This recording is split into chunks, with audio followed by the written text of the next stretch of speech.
Ya hasilnya Mi'raj itu ya sholat itu. Sholat ini spesial karena tadi saya bayangkan itu di surga gak ada sholat itu ya terus saya wopo itu gak asik.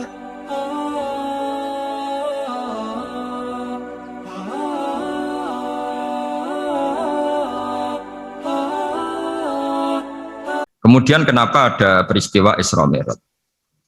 Saya termasuk orang yang sering menulis tentang fikih sholat, tapi nulis saya untuk diri saya sendiri tak pakai ngaji.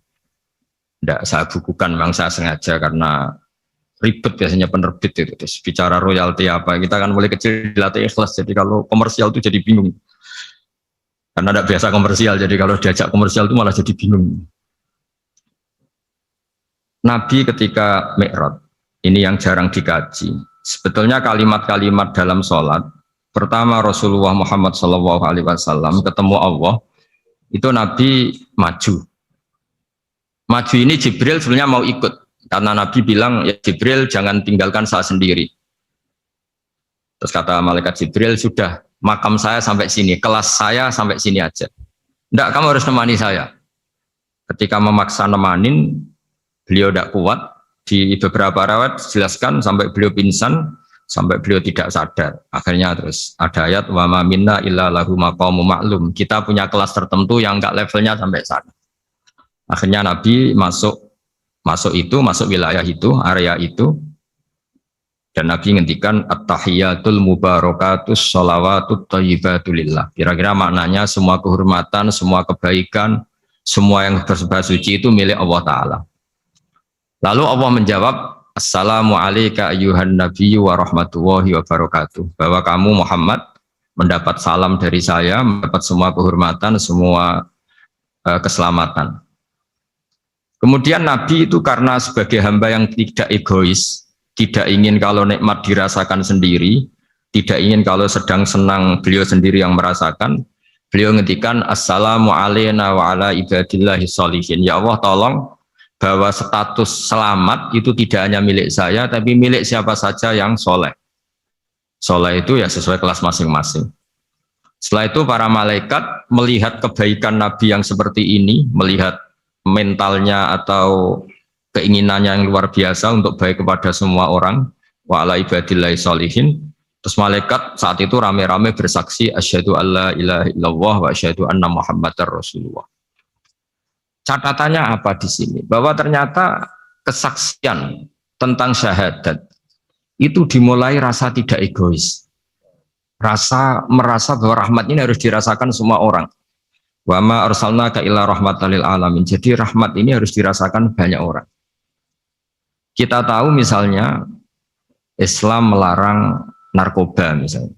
Memang narkoba itu mengganggu. Hampir semua kecelakaan rata-rata faktor supir itu narkoba. Begitu juga pembunuhan yang sadis, rata-rata efek dari pengaruh narkoba. Sehingga Islam keras sekali tentang narkoba. Dan alhamdulillah di Indonesia ditangani BNN yang sangat serius melawan narkoba. Nah, keputusan Islam melarang narkoba itu keputusan yang luar biasa, yang menjadi berkah bagi semua. Begitu juga keputusan Islam tentang melarang zina, melarang perbudakan, melarang penipuan. Dan Islam mendukung misalnya gerakan nikah, gerakan adil, gerakan keseimbangan dan kemanusiaan. Sehingga agama ini akan dinikmati siapa saja karena ajarannya. Lalu agama ini bisa nikmat, itu solusinya gampang menurut Rasulullah, yaitu sholat. Nabi itu kalau pusing menghadapi banyak hal, itu mesti keluar masuk, terus tanya sama istrinya, kapan waktunya sholat? Kapan Bilal datang? Dulu kalau mau waktu sholat, Bilal datang, ngetok pintu Nabi, ya Rasulullah sekarang waktunya sholat. Itu Nabi membahasakan sholat itu unik, ini tentang Mi'raj ya, karena hasilnya ya sholat tadi. Arifna ya Bilal. Arifna itu tolonglah bikin nyaman saya dengan sholat.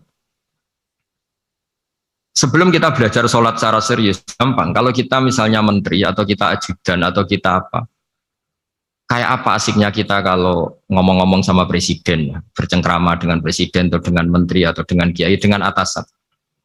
Sholat itu media di mana kita asik dengan Allah Ta'ala.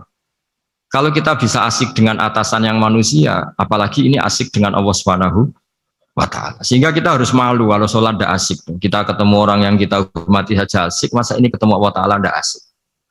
Sehingga dulu bawaannya orang dulu itu kalau sholat untuk tidak cepat itu harus diperintah. Dulu para nabi, para sahabat kalau sholat itu lama-lama. Sehingga sampai nabi yang turun tangan, wahai para sahabatku, kalau kamu jadi imam jangan lama-lama. Karena dulu semua orang itu penikmat sholat. Sehingga untuk tidak lama itu nunggu diperintah. Kalau kamu jadi imam jangan lama-lama, kasihan makmumnya. Gitu. Nah sekarang alhamdulillah tanpa dilarang sudah cepat semua. Ini sudah ada kemajuan, ini sudah maju sekali ini. Nggak usah dilarang sudah cepat. Dulu itu saking asiknya orang sholat. Untuk supaya agak cepat itu harus ada perintah dari Nabi. Kalau kamu jadi imam jangan lama-lama. Nah kita kalau sedang pas baik lah, pas waras lah kira-kira gitu. Kalau bahasa orang Pantura, saya ini orang Pantura. Jadi kalau ngomong lebih keras, lebih vulgar. Normalnya orang sholat itu tidak bisa ngakhiri. Normalnya, saya ulang lagi, normalnya orang sholat itu tidak bisa ngakhiri karena ketemu zat yang kita cintai. Kita kalau ketemu orang yang kita hormati, yang kita cintai itu nggak bisa ngakhiri. Misalnya mungkin anak muda, contohnya ketemu pacar tidak bisa ngakhiri. Kita kangen sama temen, jagong tidak bisa ngakhiri karena asik. Nah ini ketemu Allah yang dipuja-puja, dipuji-puji, kemudian cepat ingin ngakhiri. Jadi ini kita agak aneh. Makanya orang sholat itu tidak bisa ngakhiri, dan itu normal. Sehingga dulu ketika Sayyidina Umar itu ditikam sama satu benda yang kayak pancing ini. Panah itu kan kayak pancing ya, jadi kalau masuk cepat tapi nariknya susah karena ada grendelnya. Itu tiap ditarik sakit, tiap ditarik sakit. Dan beliau bilang nanti setelah saya sholat tarik. Beliau sholat nyaman, ditarik itu nggak gerak sama sekali karena dia sudah istighraq billah, sudah nyaman dengan Allah sehingga ditarik itu nggak kerasa. Dulu di daerah sini masih keluarga kita lah, masih keluarga kita semua. Ada seorang wali jadi imam masjid. Itu di PHK sama takmirnya karena ketika sujud dia asik terus lama sekali sampai 30 menit sampai santrinya bilang mbah sampun. Setelah itu rapat dihentikan. Ditanya kenapa mbah sujud begitu? Saya tidak bisa mengakhiri orang nikmati sujud kemudian ingin berhenti. Nah, Sayyid Ali Zainal Abidin yang populer, cucunya Rasulullah SAW, anaknya Sayyid Husain, putranya Sayyid Husain.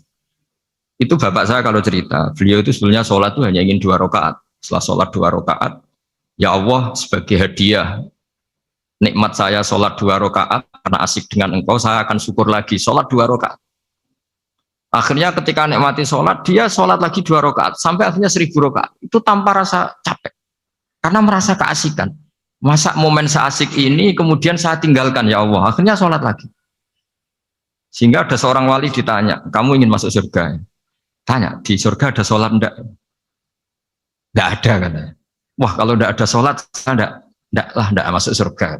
Terus dibilang, ya sholat aja. Terus dia mau masuk surga. Kalau kita akan kebalikan, kita ini masuk surga itu sebetulnya kita ngawur sekali. Ngawurnya adalah, masuk surga, tidak ada sholat lagi, tidak ada puasa lagi. Jadi ini kan, kita ini jadi makhluk yang aneh. Jadi kita ini masuk surga senang karena sudah ada kewajiban apa? Sholat. Jadi ini agak aneh. Sesuatu yang menjadikan kita masuk surga, tapi sesuatu yang kita benci setelah masuk surga. Asiklah di surga karena tidak ada sholat. Nah, apapun kondisi kita harus latihan kita entah seberapa kadarnya ingin niru Rasulullah SAW ketika ngendikan wa qurratu aini fi sholat, nyamanku hatiku tentram kalau saya pas sholat. Sehingga tadi sudah saya katakan tadi dulu itu untuk menghentikan sholat itu susah sampai Rasulullah sendiri yang merintahkan hei para imam kalau sholat jangan lama-lama. Kalau sekarang andai kan Nabi hidup di zaman sekarang pasti tidak ada pengumuman itu. Karena semuanya sudah cepat ya. Malah super kilat itu. Ada yang terawih 20 rakaat hanya berapa? 8 menit dulu. Itu kan 7 menit itu. Nah kalau sampean tanya saya, kenapa sholat begitu asik? Yaitu tadi kita diajari analogi. Analogi itu ya kias. Jika kita bisa asik ngomong sama orang yang kita cintai, bisa orang tua, bisa anak, bisa cucu, itu rasanya mengakhiri itu nggak bisa.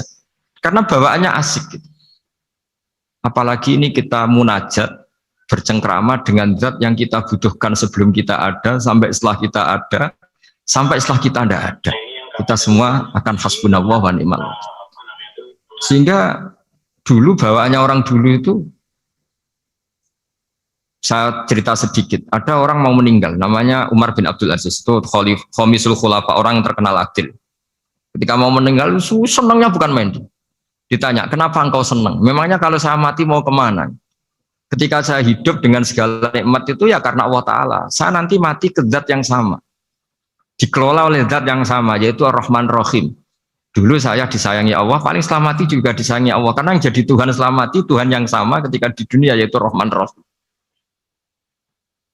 Cerita legenda yang lebih dasar dari itu, masyhur itu Jalaluddin Ar-Rumi. Ketika dia mau meninggal, semua muridnya nangis, beliau marah. Kenapa kamu menangis? Ya karena guru mau meninggal. Kamu itu ngawur sekali. Saya ini sudah lama menunggu hari seperti ini, bisa ketemu zat yang saya cintai, malah kamu menangis. Ayo kamu nari sebagai pesta kematian saya. Tapi ini nggak bisa ditiru ya, karena kalau kita niru, nggak usah dilarang juga nggak bisa niru kayak gitu. Cuma saya maklumatkan jangan ditiru, meskipun nggak usah dilarang juga nggak akan bisa niru. Sehingga orang-orang dulu itu bawaan kalau mau kabundut itu ya asik. Rasulullah Shallallahu Alaihi Wasallam ketika mau wafat, intaqala ila rafiqil a'la, itu ditanya sama istri-istrinya, lalu engkau mau kemana? Kata Nabi, sebelum sekian hari, beliau setiap khutbah ngendikan, ini ada hamba yang disuruh milih Allah antara di dunia dan bertemu Allah. Kalau kamu jadi hamba itu milih mana? Di dunia yang penuh problem ini, apa milih ketemu Allah yang Rahman Rahim? Yang hubungannya dengan kamu itu ngasih dan ngasih. Kamu tidak mungkin kan hubungan dengan Allah memberi, kamu bisa apa? Kita hubungan dengan Allah pasti hanya mendapat, dikasih nyawa, dikasih oksigen, dikasih bumi tidak bayar, dikasih air juga tidak bayar. PDAM dikelola siapapun bayar, oksigen di rumah sakit bayar. Hubungan kita dengan Allah tidak pernah bayar oksigen, tidak pernah bayar sewa bumi, punya kolam renang laut seluas itu ya tidak pernah bayar.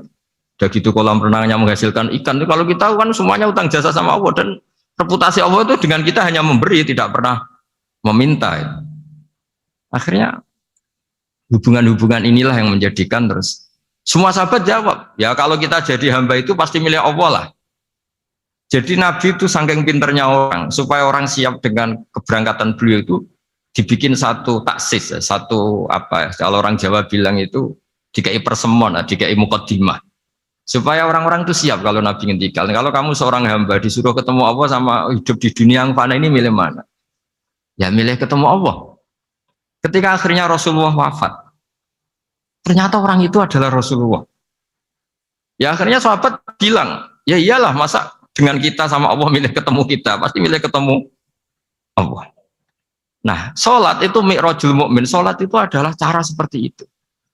Kita manja dengan Allah meskipun dengan segala problem, ketika itidal kita tetap memaklumatkan Rabbana lakal hamdu mil'us samawati wa mil'ul ardi wa mil'u ma syi'ta min syai'in ba'du. Engkau zat yang selalu layak dipuji di langit maupun di bumi. Dan langit bumi ini karena terbatas masih ditambahi wa mil'u ma syi'ta min syai'in ba'du. Dan seluas apa saja engkau kehendaki. Apapun hebatnya langit bumi ini tetap terbatas, ada ruang dan waktu. Maka ditambahi wamil umasyik tamin seimbadu, dan segala puji ini memenuhi semua yang engkau kehendaki.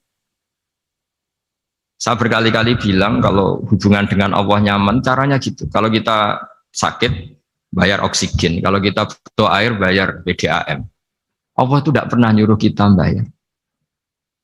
Apa saja hubungan dengan Allah. Nah, sholat itu maklumat bahwa kita apapun problemnya, alhamdulillah rabbil alamin. Kita maklumatkan terus bahwa kita bersyukur. Lalu kita Rabbana lakal hamdu. Makanya saya sering kalau disuruh Gus doain supaya pandemi cepat berlalu. Saya ini kan kalau kiai ya. Kiai itu apa ya? Saya pernah di Jogja pas gempa. Ya orang-orang ya susah. Saya ini caranya susah saja sampai tidak tahu, karena bukan karena sombong ya, karena ya mau apa gitu. Memang nggak bisa apa-apa kan, kita manusia.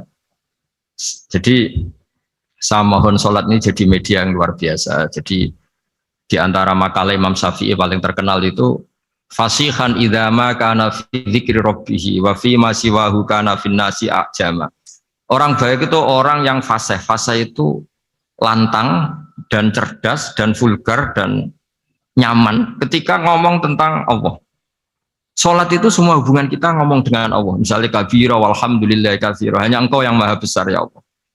Orang yang katanya terkuat di dunia karena presiden superpower misalnya, nyatanya waya mati ya mati. Kalau nggak makan lemes. Jadi orang kita sadar yang katanya orang terkuat, paling hebat, kalau nggak makan lemes. Artinya ternyata hanya sekuat itu. Dia bisa instruksi seluruh dunia misalnya untuk apa ya. Tapi coba apa dia kuat nggak makan 2 hari. Makanya hikmah puasa itu orang tahu. Ternyata makhluk yang paling mulia itu manusia. Kalau nggak makan nasi 1 piring itu ya mati. Berarti hidup nasi sama manusia. Nanti kalau nasi bilang saya tidak butuh kamu, tapi kamu butuh saya, itu habis kita sudah. Makanya ketika ada orang yang mempertuhankan manusia, itu Allah cara menafikan itu hanya bilang karena yakulani to'am. Yang kamu tuhankan itu makan. Hanya makan itu kalau dia tidak makan lemes. Jadi kiai itu atau manusia-manusia yang dekat Allah ala-billah itu ketika mengatakan kabira walhamdulillah katsira subhanahu wa bukrata wa asila itu kelihatan. Makanya Quran kalau mencibir kita, falola in kuntum ghaira madidin tarji'unaha in kuntum shadiqin. Kalau kamu merasa dikjaya, mbok jangan mati, mbok jangan tua. Sudahlah hidup terus. Dikjaya kok mati gak keren. Orang top kok mati itu gak keren. Jadi apa cara gojlek itu ya sudahlah. Kalau kamu hebat jangan mati gitu. Nah, sholat tuh mengingatkan itu terus. Sampai kita bilang inna sholati wa nusuki wa mahyaya wa mamati lillahi rabbil alamin. Gusti, saat ini saya ikrarkan hidupku, matiku semuanya terserah Engkau. Nah, lagi-lagi tadi, ketika kita bilang cincin ini lebih kuat ketimbang kertas, Anda salah. Karena itu hanya secara materi. Kuat tidaknya terserah yang mengendalikan. Karena saya punya rencana menghancurkan cincin ini, besok mau saya lebur, sementara saya mau mengabadikan kertas ini. Nah, disinilah terus kita diajari misalnya di surat Yasin yang populer, Allah itu siapa? Allah itu subhanalladzi biyadihi malakutu kulli syai', yang mengendalikan semua sesuatu. Makanya sholat itu menjadi penting. Saya sendiri termasuk orang yang jarang imam ya, saya selalu jadi makmum. Jadi andekan Mas Zakaria di sini saya juga makmum. Cuma keren saya kayaknya meskipun saya makmum. Karena saya kalau makmum itu bisa ingat Allah terus. Kalau imam itu enggak jaga image. Nah malu kan. Misalnya di masjid kementerian sholatnya kok cepet nanti dikira enggak ustadz betulan itu. Kalau ulama ternyata banyak urusan jadi banyak berpikir gitu. Tapi alhamdulillah ini barokahnya ngaji terus apa ya? Ya hasilnya mi'raj itu ya sholat itu. Sholat ini spesial karena tadi saya bayangkan itu di surga gak ada sholat itu ya terus saya wopo itu gak asik. Itu kalau Imam Ghazali itu membarter kita itu begini. Kalau kamu bangga di kasrotin nisa pasangan kamu banyak, itu ayat lebih kuat ketimbang Anda karena 1 hari 1 jam bisa berapa kali. Kalau Anda bangga bisa makan itu kerbau itu makannya lebih banyak. Nah, kalau Anda bangga atas pengaruh itu tawon itu, ratu tawon itu pengaruhnya lebih besar ketimbang Anda. Dia diam di rumah tapi anak buahnya loyalnya kayak gitu. Artinya kalau manusia bangga itu apa? Ya dengan sholat tadi ini karena satu ibadah yang enggak tertandingi oleh makhluk yang lain. Apalagi dalam sholat itu ada semua gerakan yang mewakili semua ibadahnya malaikat. Malaikat itu ada yang ibadahnya berdiri terus, ada yang rukuk terus, ada yang sujud terus. Dan sholat itu mewakili semua itu. Juga mewakili sosial karena setelah sholat kita bilang assalamualaikum warahmatullahi wabarakatuh, bahwa keselamatan ada di kanan dan kiri. Nah, oke ya itu sakralnya mi'raj.